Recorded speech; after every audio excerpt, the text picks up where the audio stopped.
All right, y'all, so I'm going to start a new segment today, and it's going to be called Let's See How My Neighbors' Lawns Are Faring Throughout the Season After the Spring Drought in Florida. Because seriously, it has been super tough this spring. We just got rain again 2 days ago, and it was another good rain. So we've had 2 rains in the last 3 months, but I'm pretty sure we're now into our rainy season. You can see the clouds starting to build. That's the summer pattern. So we're getting there. I'm feeling like this drought is over. My lawn is mostly recovered, but a lot of my neighbors isn't. And so we're going to take a look at some of them. Before we do, though, I want to kind of show you some areas of my lawn that didn't necessarily come through and some that did. Side yard has come through pretty nice now. I did quite a bit of manual watering over here to keep this going. You can see my neighbor there. He's watering right now, trying to catch up, but might be too little, too late. But this is, so I still got some areas here struggling, but this is from me doing a lot of manual watering. It's not perfect, but it has come through, well, better than a non. That's a non-irrigated lawn. He's watering now, but it's non-irrigated. So you can see, and that's what we're talking about. This is not me talking about my domination, even though it's there. I'm actually showing damage that you get, areas that die back. We're going to watch how fast they come back. So this here is my lawn, and you can see I have some areas where I wasn't able to water. And so I actually lost some grass. This is dead St. Augustine right here. That's not coming back. That is from lack of water.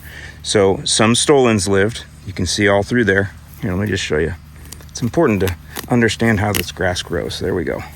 So there's a stolon that lived through the drought, got enough water. And so you can see mostly green all throughout. See? Well, there's 2 of them there. There's one. So there, now you can see it. See all the nodes? Each one where there's new grass blades coming up, that's a node, right? And you can see that one mostly survived. It's got green. So that's what you're seeing when you look down on here. You're seeing a stolon or ends of stolons that have survived. And in between, you're seeing stolons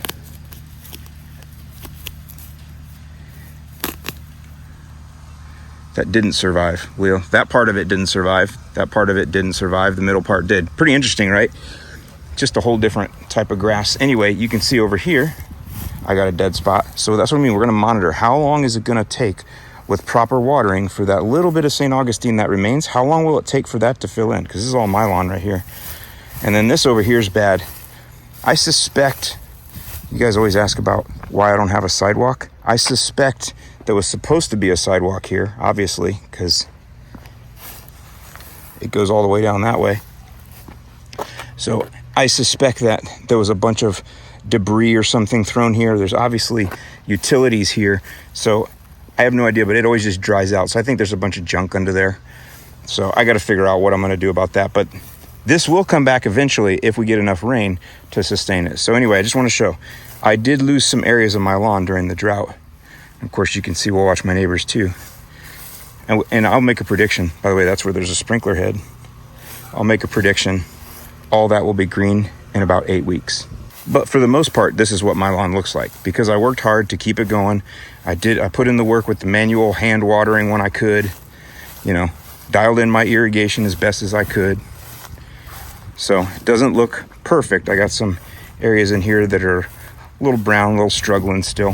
What a lot of this is it's brown tips, because when you cut the lawn when it's too dry, it frays the tips. Doesn't matter how sharp your blade is. That is more about cutting when it's super dry out. It'll fray the tips. And so I don't know if it'll show up on camera or not. Let's see. Yeah, you can see the frayed tips in there. Sharpen your mower blade, Hayne. Those frayed tips, again, not from a dull blade, from cutting when it was dry. Sharpen your mower blade, Hayne. Those frayed tips make areas look pale. It also stunts the growth of the grass. So pretty interesting. There's the CitraBlue spot. And then we got one other spot I want to look at here. Oh, by the way, here's an area over here. This also struggled through the drought. I just wasn't able to get over here to get manual watering in. So I didn't lose any areas. Nothing died because, again, I had the irrigation system going. But this area here is weakened. And I can tell you already what's happening. Look, opportunistic common Bermuda grass moved right in. This area of the you can see, the St. Augustine is all curled up even right now. That's because it's just struggling in the sun. This is a dry area, and opportunistic. Look at that. Common Bermuda grass just moving right in. So these are all the same things you guys are going to see. whenever your St. Augustine gets a weak spot, Bermuda grass will move right in very quickly. Now we have chemicals for that now, but it's better just to keep your lawn thick and vigorous, you know? I wanted to go ahead and show you the zoysia too. It's come through fairly well. I'm not sure what this is from. I don't know. But most of the, you guys remember this was looking terrible not long ago. We still have some.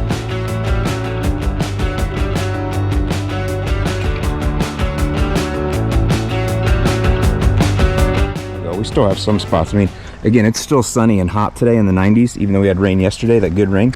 So it's starting to struggle again. And I got a couple areas here, so we'll watch those fill in. This was sprayed with the Recognition Fusilade, but not enough to report on that yet. Lots of St. Augustine grass in here. Look at that. Got to take care of that. But overall, this is looking much, much better than it was just a few weeks ago. And so this has been being hit with the old 803 soil fit. So looking great. I got one spot over here that was not getting enough water, and so you can see.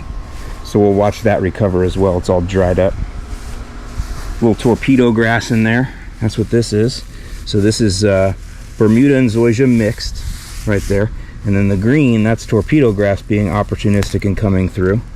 That's what that is. So now you can see torpedo grass there. We'll watch that, but this is really what most of it looks like. See, nice and thick. Look at this beautiful color. That soil fit gives a real pretty color, so looking good. Neighbors starting to struggle now from the heat, so you can see right there. So I'm gonna have to take this up and start mowing this a little bit taller. So he's on the same watering schedule he's been on. That's been enough, but for some reason it hasn't been enough. We've had temperatures the last few days up in the hundreds. So even though we got rain yesterday, his is showing a little bit of stress, but still not too bad overall. All right, so now we're ready. I got a brand new setup here. Now the main thing we're gonna be doing today is kind of setting a baseline or establishing what lawns look like coming out of the drought, and then we'll monitor them all through the rest of the year here, and it'll be a really good way to see how warm season turf can recover from damage from drought, insects, whatever. We'll monitor that all through the year, and we'll look at the different lawns and see how they progress and maybe why some progress faster than others. So with that, let's get out and take a look at some lawns in my neighborhood. Now we're actually gonna go on our little urban exploration here. We're gonna use this Heybike Ranger S. I have been getting into these type of bikes lately. These are e-bikes, electric bikes, or hybrid bikes. I'm not exactly 100% sure what you call them, but basically they're bikes that you can do one of three things. You can pedal it on your own, just like any other bike. But it also has an electric motor. This one has a 750 watt electric motor, and what that does is it'll give you pedal assist. So as you pedal, the motor goes with you and kind of gives you a little bit easier ride.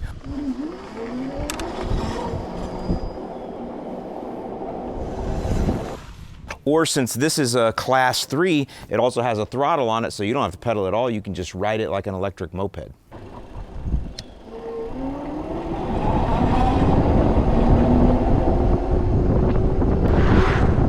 And so I've been getting into these. These are a lot of fun. The folks at Heybike sent me this, so I'm gonna use this to get around the neighborhood. We're gonna talk about it as we go and go look at those lawns.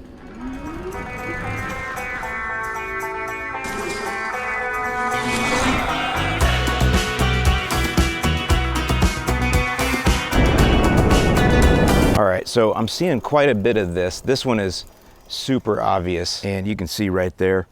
What that is I believe that's a hot mower on a dry, hot day. The mower just basically overheats the lawn and killed out some spots. Now those are definitely dead. They're not coming back. But you know, again, stolons will spread, it'll fill back in. So we'll monitor this one and just see how long it takes. Now we're gonna look at some other areas that I think might be similar damage, but they don't look as clear as this one does. This is definitely mechanical damage, heat stress from a hot mower.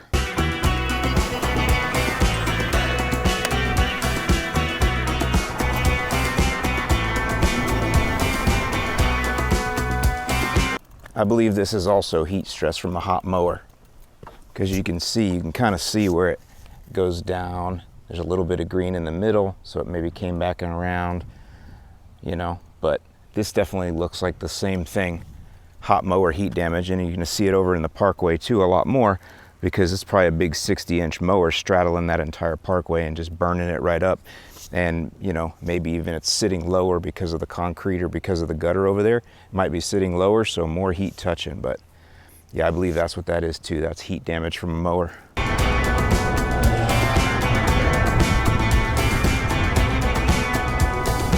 This one right here, this is just classic poor watering. Same exact thing I have in my lawn. I got areas that kind of baked out because you can see where the sprinkler covers.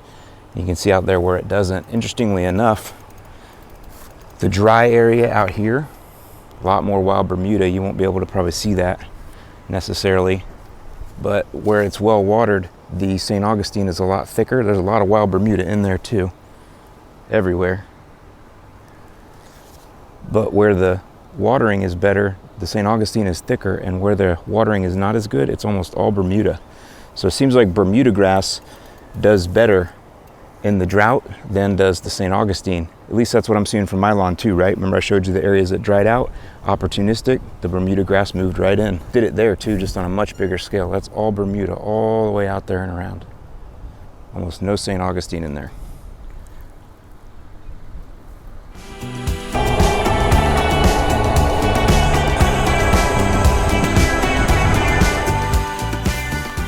All right, I want to monitor this parkway right here because this thing is crispy. It doesn't look like it's had any watering done at all during the drought. Hear this?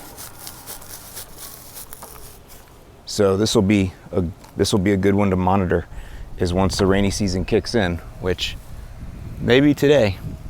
Once the rainy season kicks in, we'll see how much of this parkway comes back, because you can see it is very thick St. Augustine grass.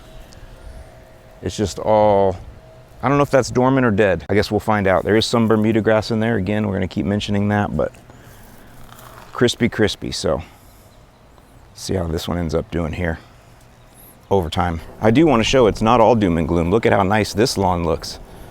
Came through real nice. They got their watering going well. That bad boy is looking good. So excellent job there. This one right here too, same. Look at that. Looking great, nice and thick, well irrigated. Right here, another super nice lawn.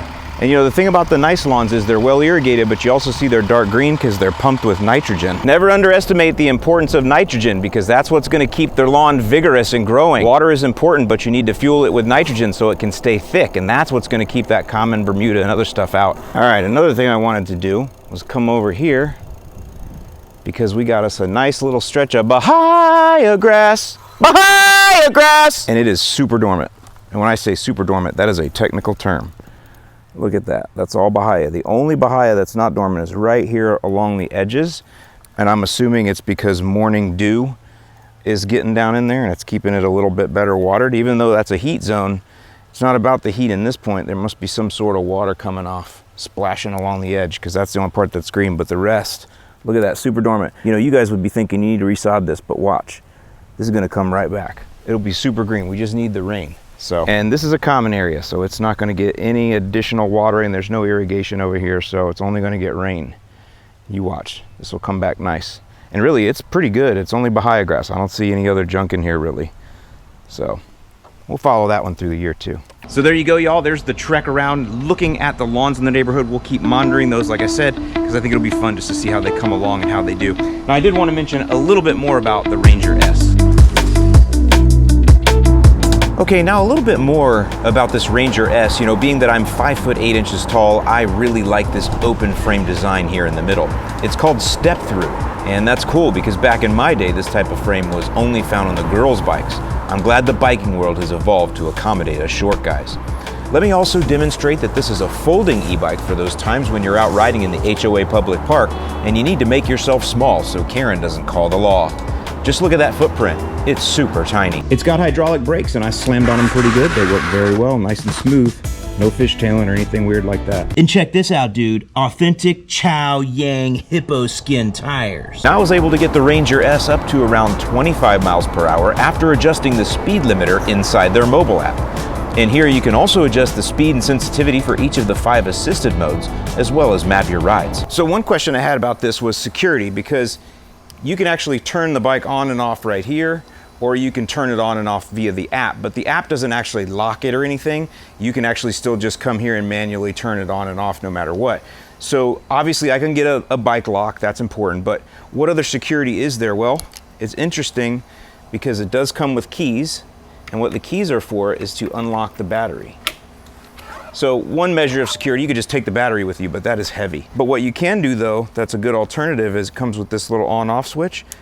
That's concealed inside of that metal housing there. So now the battery is disabled essentially because it's off. Close this up, lock it. Now the bike will not work at all, see?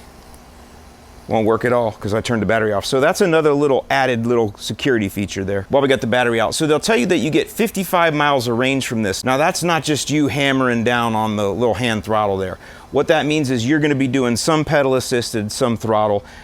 You and the bike together 55 miles, so it's kind of an arbitrary number. So what I want to do then is look at the battery size and maybe see how that equates to something that I know a little bit more about. So you guys know I use the Ego batteries. I use these for my mower right there, which is what this 10 amp hour battery is for. And then right here, this is a 4 amp hour. I use that for all the hand tools up there. And so for me, this is the perfect combination of amp hourage. With the 10 amp hour, I can use that mower and I can mow my entire 8,000 square foot and double cut about half of it. So about 12,000 square foot of cutting in the Florida heat with one charge of a 10 amp hour battery. So that's right at about an hour of runtime. And then when it comes to the 4 amp hour, again, this is what I use to power all my hand tools. I can do all of my edging, all of my weed whacking, all in my blowing twice on one charge of one battery. So that's another half hour. So together I get about an hour and a half of runtime out of 14 amp hours under the types of loads of mowing and doing lawn work. When I come over here now to the Heybike battery, you'll see that this is a 14.4 amp hour battery. So this battery right here is equivalent to those two. If I can run an hour and a half on those with that heavy load, and because heavy load was my nickname in college, I'm pretty confident that I could run well over an hour and a half on one charge of this battery. Overall, I'd say I really like this bike for my first e-bike, and the fact that I got it free, I mean, who am I to complain? I'll leave you a non-affiliate link to the Ranger S in the description below. All right, y'all, now that is not all I have for you this week. It's just all I'm able to get edited. I actually did a whole lot of other video, including taking care of some nuts edge out at the Freedom Factory, resetting the height on the Bermuda grass because now the robots are starting to get dialed in, as well as I talked about how I really feel about the CitraBlue St. Augustine grass.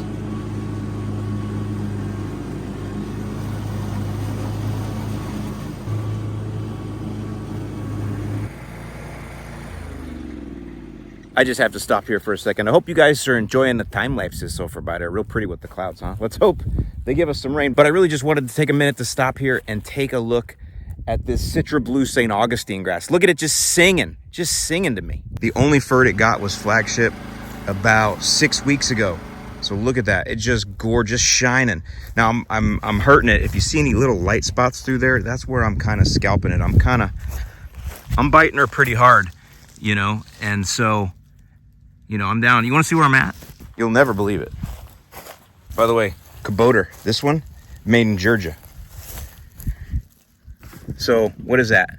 There's the appendage right there. That's a 2.5, 2.25. Whoever thought St. Augustine grass at 2.25? Hey, but when I was out at the sod farm, one of the guys out there told me, Alan, do me a favor and mow this low. And so 2.25, just looking gorgeous. Like I said, just singing. If you want to know about mowing frequency, I would tell you that it needs to be mowed about half as much as Floratam and about twice as much as Provista. So it's right in the middle there. Provista, I probably didn't have to mow out here more than 15 times a year. No joke. That's with pushing it with nitrogen. This is going to need to be mowed about twice as much as that, but not near as much as Floratam. So that's actually nice because I enjoy the mow, but I don't want to be out here 3 times a week. So there you go. There is the update from the, by the way, under my feet. I can just feel it. It's like stout. You can just, man, it's definitely not a barefoot grass, but no St. Augustine grass is.